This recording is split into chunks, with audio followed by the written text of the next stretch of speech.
Ποια είναι η πιο σωστή περίοδος για να επιλέξουν οι γονείς τον παιδίατρό τους? Θα έλεγα κατά τη διάρκεια της εγκυμοσύνης και συγκεκριμένα μετά τον 7ο μήνα της κύησης. Προσωπικά μέχρι τον 9ο μήνα κύησης να έχουν βρει και οριστικοποιήσει τον παιδίατρο που θα επιλέξουν. Πολύ ωραία. Και τι είναι αυτά τα πρώτα σημαντικά πράγματα που θα πρέπει να περιμένουν στο πρώτο ραντεβού με τον παιδίατρο?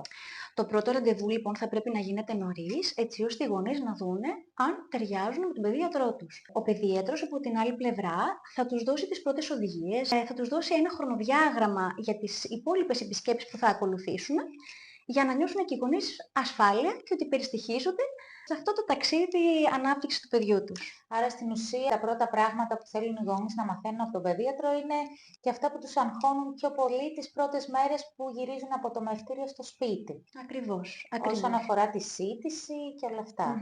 Την οποία βοήθεια ουσιαστικά παίρνω και από τις ΜΕΕΣ, τις οποίες τις προτείνουν οι γυναικολόγοι, για να έχουν την πρώτη έτσι, ασφάλεια στο σπίτι, όσον αφορά το μητρικό θυλασμό.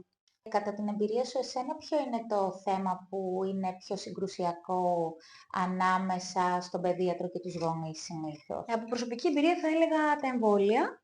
Υπάρχουν πάρα πολλοί γονείς που είναι φανατικοί αντιεμβολιαστές, οπότε δεν δέχονται καμία συζήτηση πάνω στα εμβόλια και είναι ένα ιδιαίτερα συγκρουσιακό κομμάτι σε αυτή τη σχέση παιδιάτρου-γονιού.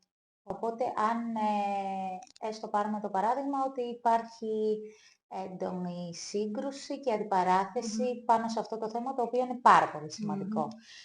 Μπορεί ο παιδίατρος σε συμφωνία μαζί με τους γονείς να φτιάξει ένα πιο προσαρμοστικό πλάνο, έτσι ώστε και να ακολουθούνται οι οδηγίες σύμφωνα με τον Παγκόσμιο Οργανισμό Υγείας, αλλά να είναι και μια μέση γραμμή και προς τους γονείς για να νιώθουν και αυτοί άνετα και ασφαλείς.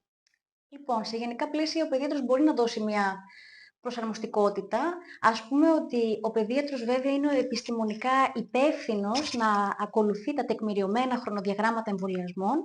Πρέπει εννοείται να ενημερώσει τους γονείς ότι ναι, μπορούμε να καθυστερήσουμε κάποια εμβόλια, κάποιες εβδομάδες, πιθανόν και κάποιους μήνες, αλλά όχι χρόνια.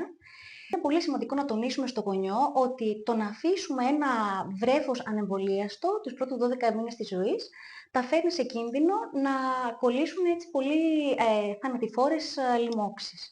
Οπότε χρειάζεται μία μέση λύση και μία συζήτηση με τους γονείς και να υπάρχει μία προσαρμοστικότητα. Άρα η ευελιξία αυτή που περιγράφεις μπορεί να γίνει και στις δόσεις, μπορούν να γίνουν έτσι και πιο αραιές σε κάποια εμβόλια, που είναι διπλά και τριπλά ας πούμε. Έχουμε συγκεκριμένα χρονοδιαγράμματα, τώρα εξαρτάται από το πότε ο γονιός επιθυμεί να ξεκινήσει αυτόν τον εμβολιασμό. Ουσιαστικά μπορούμε να ξεκινήσουμε χρονοδιαγράμματα των 2, 4, 6 μηνών ή μπορούμε, αν ένας γονιός επιθυμεί να ξεκινήσουμε μετά το 12ο μήνα της ζωής, εκεί ακολουθούμε διαφορετικό χρονοδιάγραμμα. Ακολουθούμε ουσιαστικά το Εθνικό Πρόγραμμα Εμβολιασμών, όπου είναι όλα εγγεγραμμένα και ακολουθούμε το πρόγραμμα. Τώρα όσον αφορά τα χρονικά διαστήματα που πρέπει να παρακολουθείτε ένα παιδί, ποια είναι τα τακτικά έτσι, διαστήματα που είναι τα πιο σωστά? Για το φυσιολογικό παιδί, ουσιαστικά ακολουθούμε το πρόγραμμα το οποίο ακολουθούμε και για να κάνουμε τον εμβολιασμό. Δηλαδή, συνήθως κάνουμε τους ελέγχους, εννοείται την πρώτη εβδομάδα γέννησης και στη συνέχεια στο δεύτερο μήνα, τον τέταρτο μήνα, έκτο μήνα, ένατο, δωδέκατο και στη συνέχεια αραιώνουμε σταδιακά τα διαστήματα αυτά. Άρα μιλάμε για μια φυσιολογική ανάπτυξη και ότι αν δεν υπάρχει έτσι κάποια δυσκολία, γίνονται αυτά τα διαστήματα που περιγράφεις. Ακριβώς, εκτός αν θα πρέπει να προσαρμοστούμε μόνοι μας στις ανάγκες του παιδιού. Αν υπάρχει κάποιο ιδιαίτερο πρόβλημα, εκεί το προσαρμόζουμε και το αλλάζουμε το διάστημα. Τώρα που συζητάμε έτσι, για την παρακολούθηση και αν παρατηρήσουμε εμείς κάποιο πρόβλημα. Ποια είναι αυτά τα red flags, δηλαδή τα καμπανάκια με βάση τα αναπτυξιακά ορόσημα του παιδιού μας, που αν παρατηρήσει κάποιος γονιός θα έπρεπε να τα γνωρίσει και θα πρέπει να απευθυνθεί στον παιδίατρο για περαιτέρω παρακολούθηση ή εξερεύνηση.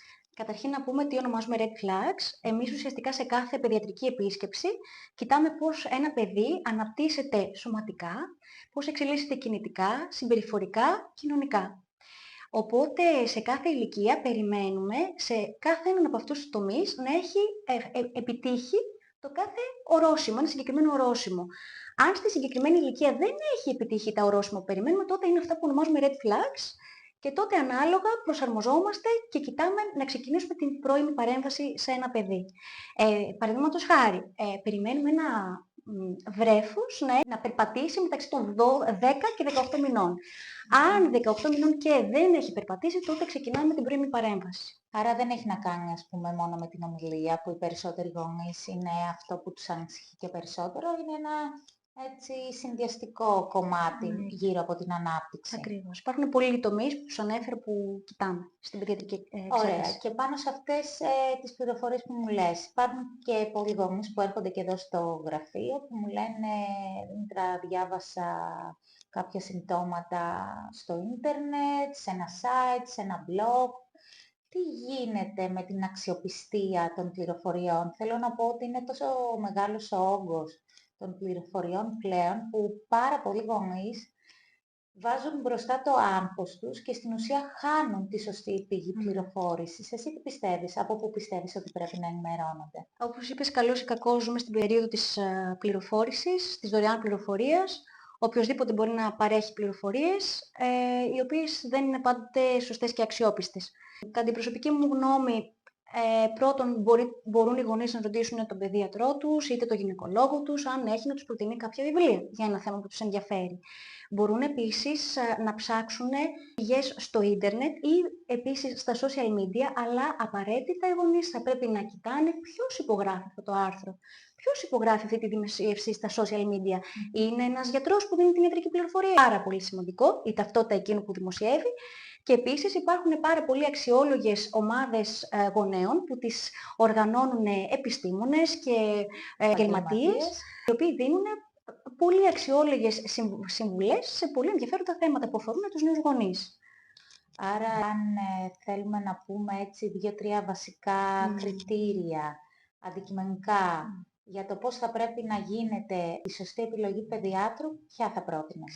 Λοιπόν, προσωπικά θα έλεγα οι γονείς να κοιτάνε το βιογραφικό σημείωμα του γιατρού, έτσι ώστε να έχει μια αξιόλογη εμπειρία, να είναι ένας παιδίατρος ο οποίος είναι up to date, δηλαδή παρακολουθεί τη νέα παιδιατρική, η οποία εξελίσσεται με ταχύτατους ρυθμούς, να είναι ένας παιδίατρος ο οποίος σέβεται τους γονείς, το παιδί, ακούει τις ανάγκες των γονιών, παρουσιάζει κάποια προσαρμοστικότητα και συνδυάζει τα νέα δεδομένα με αυτό που θέλουν οι γονείς. Εσύ τι πιστεύεις ότι απαιτεί ένας ιδανικός παιδίατρος? Για μένα ο ιδανικός παιδίατρος ήταν αυτός που θα μου έδινε χρόνο για να το επικοινωνήσω, τι με απασχολεί, τι με αγχώνει, ιδιαίτερα έτσι το πρώτο διάστημα με το παιδί, και να μπορεί να προσαρμόζεται και να είναι διαθέσιμος αν υπάρχει κάτι έκτακτο, και να ξέρω ότι είναι εκεί για να το επικοινωνήσω κάθε άγχος μου ή ανάγκη. Πιστεύω ότι είναι ένα κομμάτι που απασχολεί πάρα πολύ τους νέους γονείς, ιδιαίτερα αυτούς που θέλουν το κάτι παραπάνω για το παιδί τους και το καλύτερο, και δεν θα έπρεπε να είναι μια τυχαία επιλογή. Θα έπρεπε λίγο να το ψάχνουν περισσότερο. Ακριβώς. Και να διαθέτουν για ένα και 2 ραντεβού περισσότερα μέχρι να δούνε αν ταιριάζουν ή όχι. Ακριβώς. Πολύ ωραία. Τέλεια. Ευχαριστώ πάρα πολύ που ήρθες. Και εγώ ευχαριστώ.